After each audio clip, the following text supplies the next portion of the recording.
Hi, everyone. This is going to be the last lecture for Wednesday, March 18th regarding probability. And at the end of last time, I kind of said, yeah, you can find the percentiles if you want, but you're going to have to do some stuff. Well, man, every time I say stuff like that, I think to myself, I just get obsessed and I just can't let it go. All right, so here, let's kind of revisit that again. Remember, I'm going to share this screen with you. Let's see. Yeah, this one right here. No, that isn't. Yes, that's the one I want. Yes. So here's the screen right here. And so this was our CDF for this thing. For x less than 0, it was 0. For x between 0 and 5, it was x squared over 50. For x between 5 and 10, it was given by this thing right here. Okay, and for x greater than 10, it was 1. Now, we basically kind of focused our attention on this. We've determined that the median was equal to 5, right? The median is the value at which we get 1/2 of the data, 50%. Okay, C sub 0.5 or M tilde, if you will. We figured out that was 5. Okay, now there's a better way to write this guy right here, and I am telling you, it is the following. Okay, so let me give another name to this. I'll call it h of x equals, and what I'll do is I'll just kind of copy and paste this thing.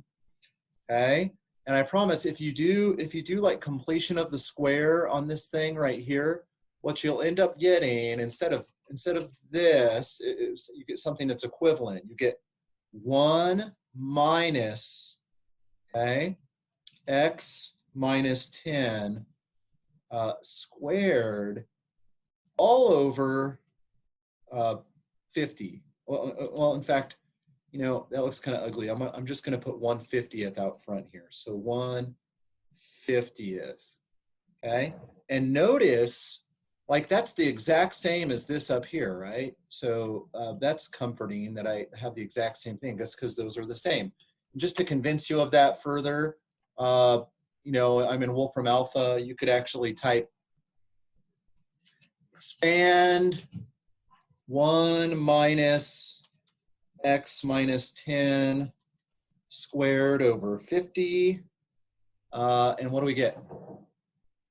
Well, we get exactly that thing over there. Negative x squared over 50 plus 2/5 x minus x squared over 50, which is exactly what's sitting right there. Yeah, I think so, right? Negative 2x squared over 50 plus 2/5 x minus 1. Yes, that's exactly what's over there. Okay, so that's comforting because this is a much nicer way to write this. Okay, so I'm going to take this fact right here, and I'm going to use it. I'm going to use it over on the board.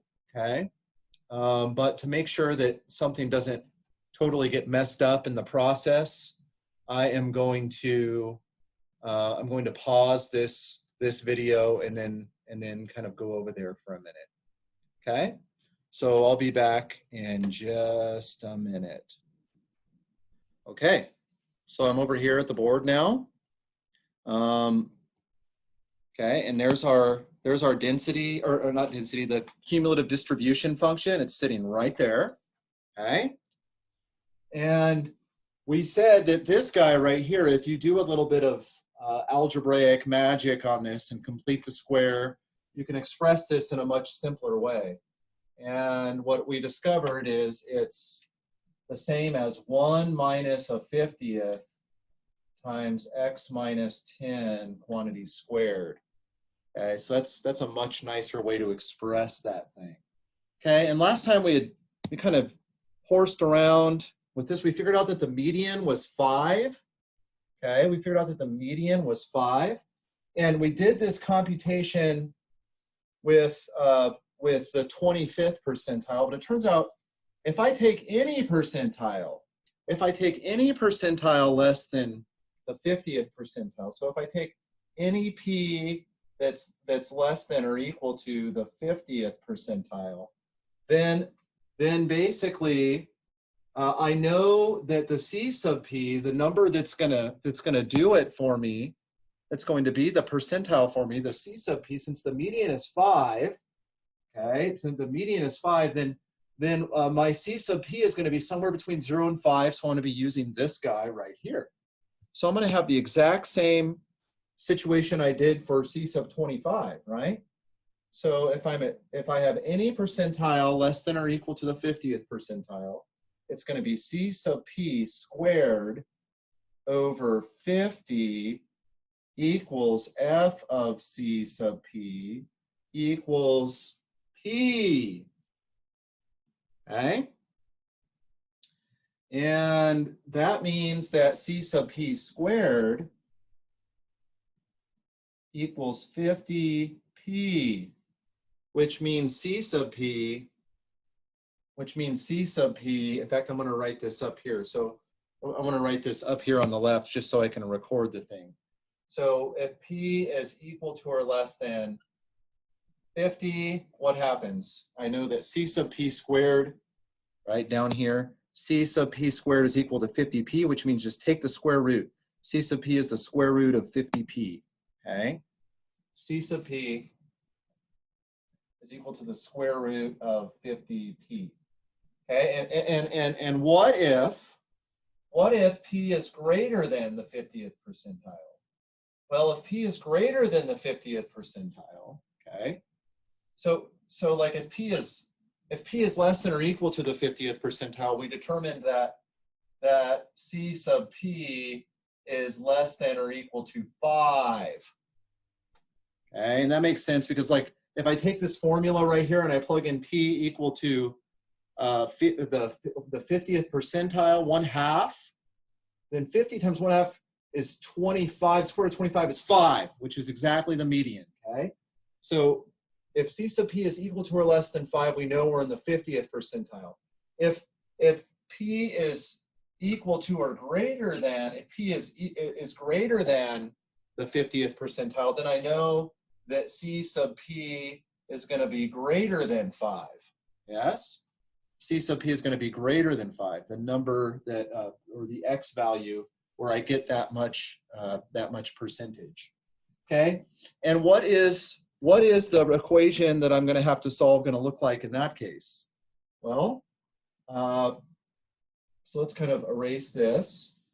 Okay, I know that the median, once again, the median is, that's just another notation for C sub the 50th percentile. Okay, so P greater than this.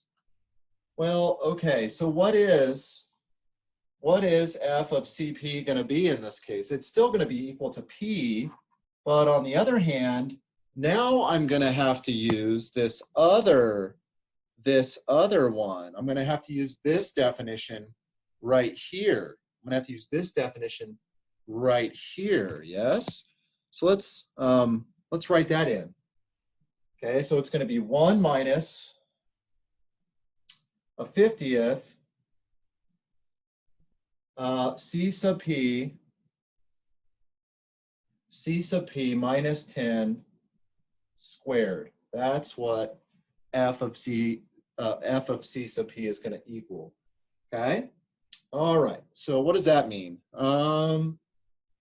Well, I can move this to that side, and I can move p over. Okay. So that means 1 minus p is equal to a 1/50th C sub p minus 10 squared. Okay. I can multiply through by 50, and I can take the square root. Okay, if I multiply through by 50 and take the square root, that means I'm going to get 50 times 1 minus p square root is equal to C sub p minus 10 So what do I get for the formula for C sub p? Well, I just need to add 10 to this square root, and then I'm basically done. So I'm going to write that up here, okay? So if p is bigger than the 50th percentile, I had to use that other definition right here, the definition for the cumulative distribution function that I had to do a little bit of algebraic work on, and I end up getting C sub p is equal to 10 plus 10 plus the square root of 50 times 1 minus p, okay? And that kind of makes sense in some cases. So for instance, both of these should in theory, both of these formulas should give you 5 for the median. So if I plug in p equal to 1/2, I get the square root of 50 times 1/2, which is square root of 25, which is 5. Check, check, right? What does this get? What does the second thing get me if I plug in c equal to 0.5? It should still work in theory, does it? I think so. So, well, does it? Well, let's see. So c sub 0.5. So this is 10 plus the square root, or actually, hang on a second. 10 plus, that's interesting. Okay, I've made a little bit of a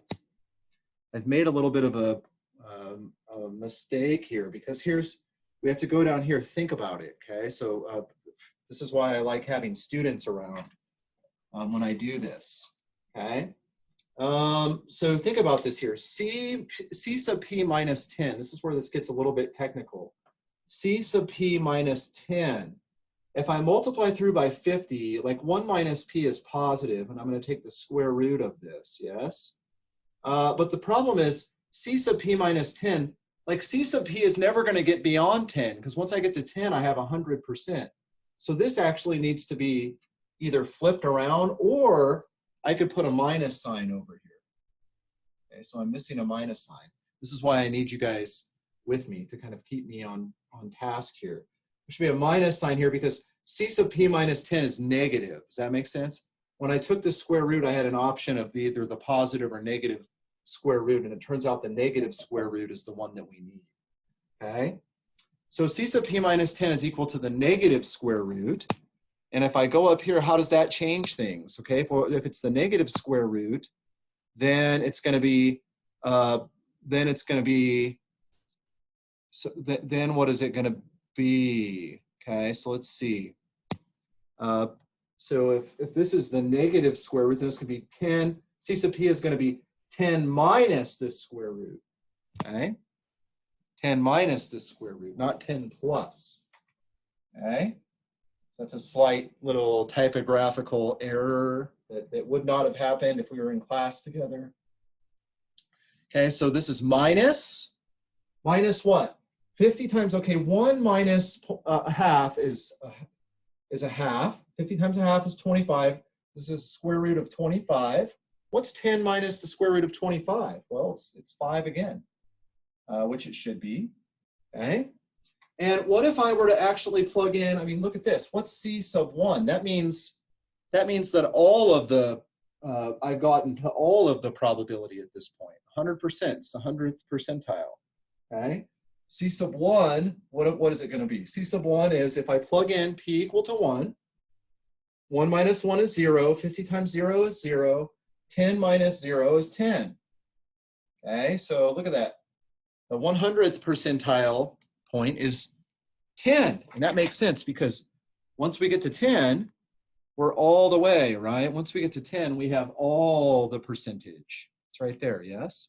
So that way, in that way, we can get formulas for everything. Again, I apologize for that square root snafu. That was a little bit tricky, but I did want to give a more complete response to some of that.